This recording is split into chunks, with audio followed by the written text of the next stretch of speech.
GTA 6. Now, it's supposed to come out this year, 2025. We'll see about that. We've been getting not too much news recently.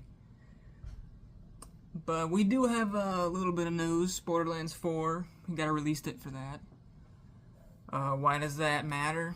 Well, Take-Two owns Rockstar, and they also own the people who make Borderlands 4, and they're not releasing their games super close together. Borderlands 4 comes out September 23rd of this year, so GTA 6 is going to be well past September 23rd, assuming we get it this year at all. This is my first video. I've done like 3 takes before this one. My first take, I was just way too nervous. Maybe I'll play a clip of that right now. The number 4 biggest problem with Grand Theft Auto. The number 4 biggest don't. The fourth biggest. My second take, I kept using way too many filler words, like, but, you get the idea. My third take, I didn't feel like I had enough, energy. I feel like I need to bring more energy. Not that I want to be the next Mr. Beast, I just don't want to bore you guys to death. Also, my name is Brandon Akers. It's also the name of the channel, so, you probably already knew that. 20 years old. I do look and sound like a 15-year-old. But hey, I said it, so you don't have to. Please. I kept trying to be so perfect with this first video. I know you might be thinking, this is what you call perfect? Yeah, I'm filming the whole thing on my phone here. Samsung Galaxy S24. So the camera should be pretty good. I'm filming in 1080p, 30 FPS. But the microphone will most definitely sound like shit. But back to what I was saying. I was trying to be so perfect with this first video, but really I just want to get this thing out there. I know it's probably not going to be great. I'll probably look back on it and cringe. Or maybe I'll like it. Who knows? Only time will tell. But I want to get it out there so I can just start working, hit the first video out there, and then keep making more content. So we're doing a do's and don'ts video. What I want them to take from GTA 5 and put in GTA 6, and what I don't want them to. What I do want them to, and what I don't want them to. What I want more of, what I want less of. What I want them to expand on, what I want them to remove, etc., etc. We're going to start with the don'ts, move on to the do's. Start negative, end on a high note, because I do love the Grand Theft Auto series. I don't want to leave you guys with the impression I hate the game. So we're going to get the negative stuff out of the way. Start with the do's. Don'ts. Let's start with the don'ts. Now, there's going to be 5 do's and 5 don'ts. For the don'ts, I'm going to put these in order of significance. I'm going to start with pretty small stuff and work my way up to more significant problems with the game. More fundamental stuff. For my number 1 thing, starting pretty small, it's going to be death indicators. Now, what that means is when you go to kill an enemy in the game, they will give you a little X on your crosshair and they'll make your screen flash white to let you know that they're dead. Even though I just riddled them with 150 bullets. They need to let me know that they're dead. I hate that stuff. I think it ruins the immersion. It's just unsatisfying. I want to keep unloading into someone even after they're dead, like I would in real life. Now, for number 2, it's going to have to be the futuristic bullshit. This is mostly an online, of course, but I mostly play online, so I get to complain about it. It's really unrealistic, it's out of place, it's unbalanced, and mostly appeals to middle schoolers. Number 3 is going to be linear mission designs. Now, linear mission designs have plagued Rockstar games for a long time, whether it be Red Dead or GTA 5. Basically, if you do anything outside of what the developers intended you to do, you fail the mission. It leaves no room for creativity, no room for player agency, and it basically renders the missions no more than playable cutscenes. In my opinion. I remember hearing a quote, I believe it was by a Rockstar employee or something in an interview. The quote was something along the lines of 90% of our work, and this is in reference to GTA 6, 90% of our work is accounting for players who don't do what they're told. Now, the way I interpret that is that GTA 6 is probably going to have more linear missions, just like previous Rockstar games, which is to be expected. But that is disappointing. We'll have to see, though, when the game comes out. Number 4. This is a big one. It's going to be terrible UI and controls. Now, GTA 5 has to have some of the worst controls I've ever experienced in my life. Whether it be the papier-mâché cars or the needing to mash a button to sprint. So many issues.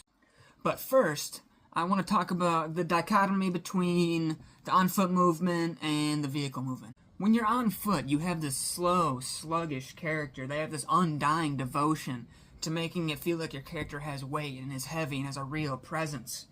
Then, when you get into a vehicle, you move fast, you brake fast. It's like you're playing an arcade machine. The vehicles are so arcadey. Every vehicle stops on a dime. It's crazy. Every vehicle has perfect traction because it seems like they have no weight.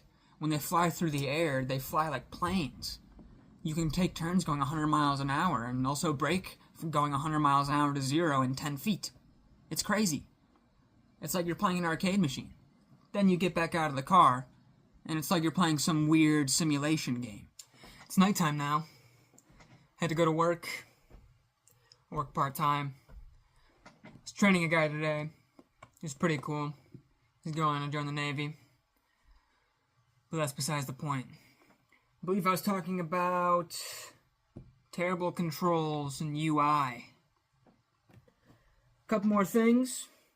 First of all, first-person view is terrible. Why does left stick control movement and where I look? First person inside of vehicles is even worse. You can't properly control the field of view, which leaves you with very limited sight. There's too many controls and not enough buttons, so you get these menus that have 30 different sub-menus. Look no further than the interaction menu when you hold the touchpad down. There's about 45,000 different things you can do inside that menu. The weapon wheel has too many weapons. Despite the fact that it has like 12 individual slots, they still didn't find room for all the weapons on it. It's crazy. The healing is terrible. Why do I have to go into a menu to heal? Why do those menus lag? Why does it take a second to open the menu, and then I have to wait a second after I'm in the menu to be able to do anything? And the fucking auto-aim, oh my god. It is the worst auto-aim I've ever experienced. It will lock onto targets that aren't on your screen! The amount of times me and my brother have accidentally killed each other because of the horrible auto-aim in GTA 5 is infuriating. I genuinely don't know how some of this stuff makes it past playtesting. I'm sure any of you who have played GTA 5 for extended periods of time know exactly what I'm talking about. There is just some baffling stuff. Number 5. Number 5 is pay to win. Now, with this one, we're going after the very monetization structure that the game relies on. This monetization structure revolves around shark cards, which are cards you can buy in exchange for real currency to get virtual currency in the game. And these shark cards have led to the online being terrible. It has grindy missions, the prices are inflated so that they can make more money, and it leads to power creep. Now, if you want examples for inflated prices, look no further than the $10 million airplane that you can buy in GTA 5 online. This plane would cost you $100 USD if you were to buy it in shark cards. Because I believe it is 10 million GTA currency, costs 100 real-world dollars. Which, mind you, is more than the entire game costs. For one jet. Power creep happens because they need to keep having incentives for you to buy the new vehicles, so they slowly get more and more powerful.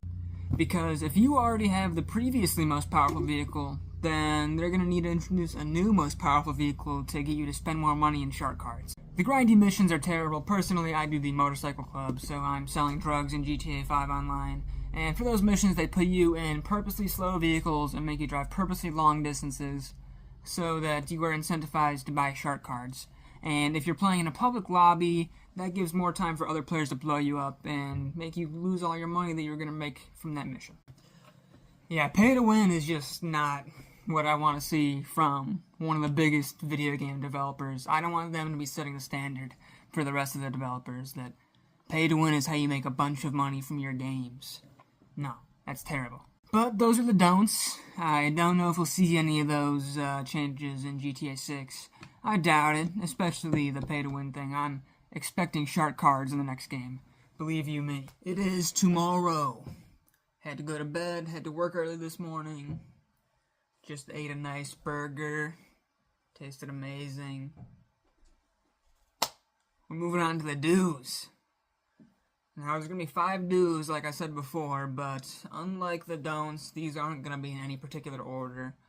These are just going to be 5 things I want out of GTA 6. Let's just get right into it. Number 1, more car customization. Now, customizing cars is something that I love to do in GTA 5, but I feel like the customization options were fairly limited. The main thing you would do is change the color, change the wheels, change the color of the tire smoke, but I want more than color customization. Maybe when I get engine upgrades, you're able to see inside of the hood, and there'll be visual changes to the engine showing that it's upgraded. How cool would it be to be able to do an engine swap on your cars in GTA 6? Or change out the exhaust, and it'll actually affect the sound of your car. Or other parts too, different hoods, vented hoods, carbon fiber parts. I want light bars, ram bars. I think it would be so much fun to raise a car a stupid amount or lower it to the ground a stupid amount to the point where it's almost functionless. That's the kind of stuff I love to do. How cool would it be able to be to just be able to go crazy with the car customization? Number 2. Number 2 is going to be more nature, or rather, more to do in nature. I hope that they give us more to do with the outdoors, because that was a big problem with the northern half of GTA 5's map, is that there wasn't a lot to do. But there was a lot of nature space, so if there was more to do in that space, I think it could be a lot more fun. There's a lot of things they could do. Expand the hunting system. They had like a tiny bit of hunting in GTA 5. It was like a side activity. More dense wildlife, more species of wildlife. Maybe you can go fishing and make money doing that. Just like small stuff like that. Just really more outdoor activities. Camping maybe. I don't know. Anything to make it more engaging. Number 3. More satisfying weapons. And it's gonna be guns and explosives. Everything, really. I'm talking better weapon sounds, better weapon designs, more weapon parts. In terms of explosives, I want bigger explosives, more explosives. I want big plumes of smoke. I want big shockwaves. I want a lot of destruction. Which brings me to number 4. More destruction. Now, I don't need them to do an intense physics engine with GTA 6. I don't expect that. I don't expect to be able to destroy buildings. But mainly with cars, I want more car damage. I want cars to be able to be more easily disabled, especially cop cars. That got pretty annoying in GTA 5. I want more detachable parts on cars. I want more gore when I hit pedestrians. I want more destructible roadside objects, less indestructible poles. Basically, any more destruction I can get, I will take. Now, number 5, our last do, and our last point for the video, is going to be more fashion. Now, for this one, I would love if they basically just ripped off Saints Row the Third's fashion shopping. In that game, basically, when you bought a piece of clothing, you bought the piece of clothing, and then you picked out the colors for the different parts of that piece of clothing. Unlike in GTA 5, where clothing comes in specific colorways and you can't pick the color. It would make shopping so much easier, making outfits so much easier, and it would make clothing take up less slots when you're going to shop for stuff in the store. I want the options for more layers. I want to be able to wear a shirt, and then a hoodie, and then a jacket, and then an overcoat. And then I want to be able to pick what belt I'm wearing, and what boots I'm wearing. I'd love an expanded fashion system. And I want to be able to pick the colors of all those clothes. Okay, I think that was everything. I tried to be pretty candid with this. I didn't write a script, just a few points that I wanted to cover so I didn't forget them. I had a good amount of fun doing this. Making videos takes a while. I filmed this over, 2 days? If we include all of my takes, I filmed this over 3 days. Editing takes the most time. I've kind of been editing as I go, putting it together in the YouTube creator app or whatever it's called. We're really basic here. It's pretty low budget. But maybe if I ever get this channel monetized, I can start making some money, fully build that computer over there, get some more highly edited content going. But now I'm just rambling. So if you're hearing my voice right now, I really do want to thank you. It means a lot that you watch this.